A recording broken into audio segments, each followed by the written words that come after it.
Welcome back. And today is Tuesday, December 22nd. And today we are going to talk about the Battle of Yorktown. Now, the Battle of Yorktown was another Eastern battle, and it wasn't like the French and Indian War that we talked about yesterday, but it will be similar. So, we're going to talk about this. And let me get rid of this. I have room. And so the Battle of Yorktown, the battle that won independence.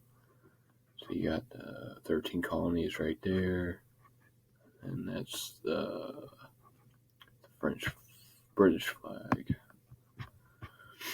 So the facts. Yorktown, September 28th to October 19th, 1781, happened in Virginia.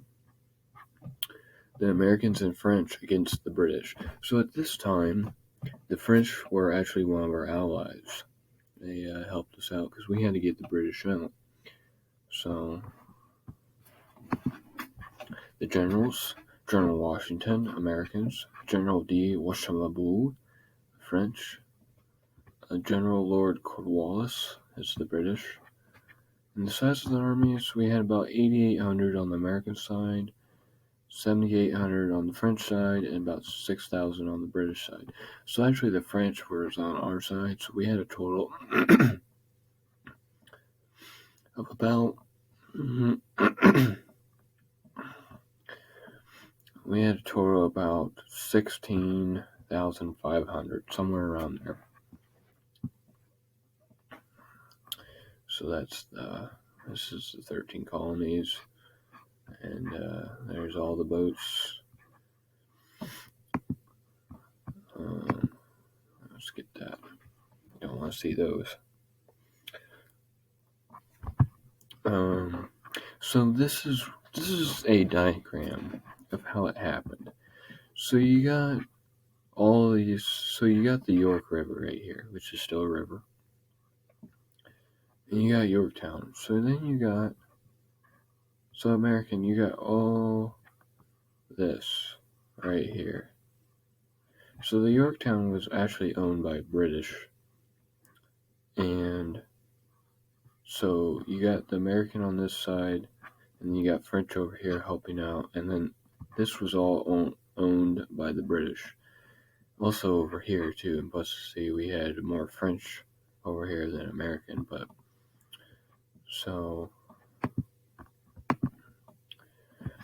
the French fleet effectively blockaded from Cornwallis. Washington made life unbearable for the British troops with 3 weeks of shelling, bombing.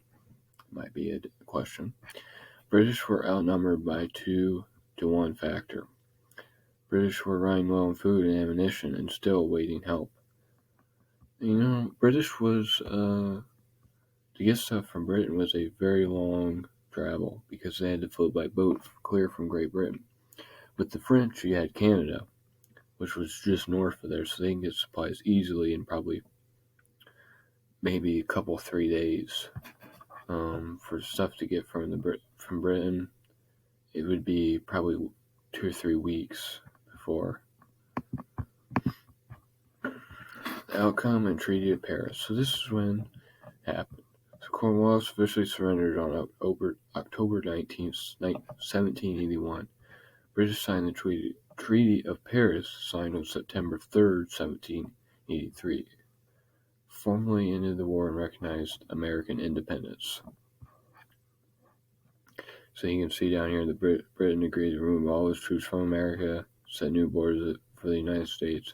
America agreed to pay all existing debts owed to Britain, not to persecute what is still in America, and allow those that left America to return. So they allowed them to come back, and they could take all the stuff that they had here and stuff like that. So, okay. That is the end of that slideshow, and I'll post this on Google Classroom, and you'll have a short Google Forms to answer. There'll be some words that you'll have to find definitions of, and some multiple choice questions. Get that done in the next, get that done in the next day. Probably around 9 o'clock probably tomorrow, and we'll be good. See you on Wednesday.